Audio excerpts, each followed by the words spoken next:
नमस्कार. आज आपण या व्हिडिओमध्ये पाहणार आहोत सिंहगड किल्ला. सिंहगड हा भारताच्या महाराष्ट्र राज्यातील पुणे जिल्ह्यातील एक किल्ला आहे आणि तुम्हाला व्हिडिओ आवडला तर चॅनलला सबस्क्राईब करायला विसरू नका. पुण्याच्या नैऋत्येला साधारण 25 किलोमीटर अंतरावर असणारा हा किल्ला समुद्र सपाटीपासून सुमारे 4400 फूट उंच आहे. सह्याद्रीच्या पूर्व शाखेवर पसरलेल्या भुलेश्वराच्या रांगेवर हा गड आहे. 2 पायऱ्यांसारखा दिसणारा खंदकाचा भाग आणि दूरदर्शनचा उभारलेला मनोरा यामुळे पुण्यातून कुठूनही तो लक्ष वेधतो. सह्याद्रीच्या पूर्व रांगेत पसरलेल्या भुलेश्वराच्या रांगेवर कोंढाणा नावाचा प्राचीन किल्ला होता. कालांतराने त्याला सिंहगड हे नाव मिळालं. सिंहगडावरून पुरंदर, राजगड, तोरणा, लोहगड, विसापूर, तुंग असा प्रचंड प्रांत दिसतो. तानाजी मालुसरे यांच्या अतुलनीय पराक्रमामुळे प्रसिद्ध असलेला सिंहगड पुणे शहरापासून जवळ असलेल्या पर्यटकांना नेहमीच आकर्षणाचे केंद्र आहे. सिंहगड किल्ल्याचा इतिहास. सिंहगड हा किल्ला पूर्वी आदिलशाहीच्या ताब्यात होता. दादोजी कोंडदेव हे विजापूरकर आदिलशाही सुभेदार होते. इसवी सन 1647 मध्ये दादोजी कोंडदेवांच्या निधनानंतर कोंढाण्यावरील किल्लेदार सिद्धी अंबर याला लाच देऊन छत्रपती शिवाजी महाराजांनी हा किल्ला स्वराज्यात आणला आणि त्यावर आपले लष्करी केंद्र बनवले. पुढे इसवी सन 1649 मध्ये शहाजी राजांची सुटका करण्यासाठी शिवाजी महाराजांनी पुरंदरच्या तहात मोगलांना दिलेला सिंहगड किल्ला आदिलशहाला परत केला. मोगलांकडून उदयभान राठोड हा कोंढाण्याचा अधिकारी होता. तो मूळचा राजपूत होता, पण तो धर्मांतरित होऊन मुसलमान झाला होता. तानाजी मालुसरे यांच्या बलिदानाची गाथा. सिंहगड हा किल्ला प्रसिद्ध आहे तो तानाजी मालुसरे यांच्या अतुलनीय बलिदानामुळे. आग्र्याहून सुटून परत आलेले छत्रपती शिवाजी महाराज यांनी मोगलांकडून गड परत घेण्याची मोहीम सुरू केली. त्यावेळी तानाजी मालुसरे यांनी कोंढाणा किल्ला जिंकण्याची शपथ घेतली. सभासद बखरीनुसार तानाजी मालुसरे यांच्या नेतृत्वाखाली 500 मावळे निवडून रात्रीच्या वेळी गडाच्या कड्यावरून चढाई करण्यात आली. गडावरील राजपूत सैन्याला मावळ्यांच्या आगमनाची खबर मिळाली आणि तीव्र लढाई सुरू झाली. या लढाईत 500 राजपूत सैनिक ठार झाले. तानाजी मालुसरे आणि किल्लेदार उदयभान यांच्यामध्ये घमासान युद्ध झाले. दोन्ही पराक्रमी योद्धे वीरगतीला प्राप्त झाले. तानाजींच्या बलिदानानंतर तानाजींच्या भावाने सूर्याजी मालुसरे यांनी रणनीतीने उरलेल्या राजपूत सैन्याचा पराभव करून किल्ला जिंकला. छत्रपती शिवाजी महाराजांना गड जिंकल्याची बातमी मिळाली, परंतु तानाजींच्या वीरमरणाची बातमी ऐकून त्यांना तीव्र दुःख झाले.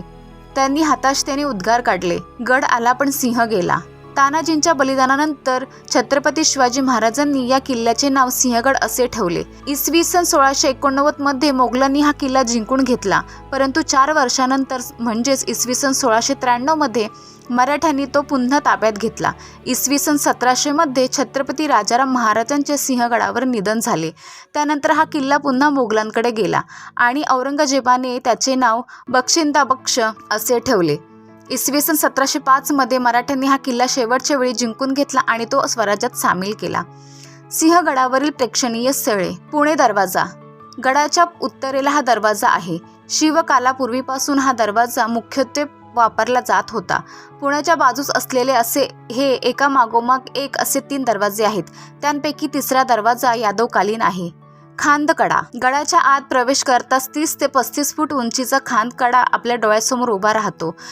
यावरून पूर्वेकडील पुणे पुरंदरचा परिसर दिसतो. दारूचे कोठार.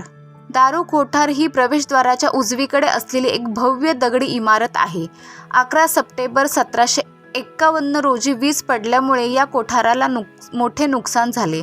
या अपघातात गडावरील फडणीसांचे घर उद्ध्वस्त होऊन घरातील सर्व रहिवासी मरण पावले. टिळक भेटीसाठी प्रसिद्ध बंगला. रामलाल नंदराम नाईक यांच्याकडून खरेदी केलेल्या जागेवर बांधलेला हा बंगला बाळ गंगाधर टिळक यांच्या भेटीसाठी प्रसिद्ध आहे. 1915 साली महात्मा गांधी आणि लोकमान्य टिळक यांची भेट याच बंगल्यावर झाली होती. कोंढाणेश्वर. शंकराचे हे मंदिर यादवकालीन असून ते यादवांचे कुलदैवत होते. मंदिरात पिंडी आणि सांब स्थापित आहे. श्री अमृतेश्वर भैरव मंदिर. कोंढाणेश्वर मंदिराच्या जवळच डावीकडे प्राचीन अमृतेश्वर मंदिर आपल्याला भेटते. भैरव हे कोळ्यांचे दैवत असून यादवांच्या आधी या गडावर कोळ्यांची वस्ती असल्याचे पुरावे आहेत. मंदिरात भैरव आणि भैरवी अशा 2 भव्य मूर्ती दर्शनी होतात. भैरवाच्या हातात राक्षसाचे मुंडके असलेली ही मूर्ती विशेष आकर्षक आहे. देवटाके. तानाजी स्मारकाच्या मागे डावीकडे एक छोटा तलाव आहे. तलावाच्या बाजूला डावीकडे वळण घेतल्यावर तुम्हाला हे प्रसिद्ध देवटाके दिसून येईल. या टाक्याचा उपयोग पूर्वी पिण्याच्या पाण्यासाठी होत असे आणि आजही लोक ते पाणी वापरतात. महात्मा गांधी जेव्हा पुण्यात येत असत तेव्हा ते विशेषतः या टाक्याचे पाणी मागवत असत. कल्याण दरवाजा. गडाच्या पश्चिमेस असलेला हा दरवाजा कल्याण दरवाजा म्हणून ओळखला जातो. कोंढणपूरहून पायथ्याशी असलेल्या कल्याण गावातून वर आल्यावर आपण याच दरवाजातून आत प्रवेश करतो.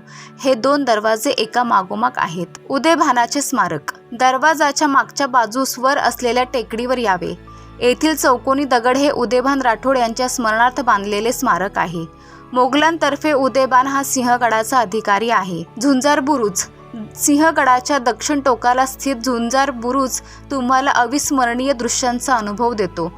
उदयभान स्मारकाच्या समोरून उतरून तुम्ही या बुरुजावर पोहोचू शकता. समोरच टोपीसारखा राजगड, त्यांच्या उजवीकडे तोरणा, खाली पानशेतचे खोरे आणि पूर्वेला दूरवर पुरंदर दिसतो. डोणगिरीचा उर्फ तानाजी कडा.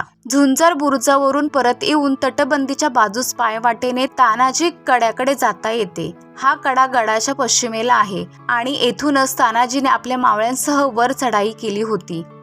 राजाराम स्मारक. राजस्थानी शैलीतील रंगबेरंगी घुमट हे छत्रपती राजाराम महाराजांचे स्मारक आहे.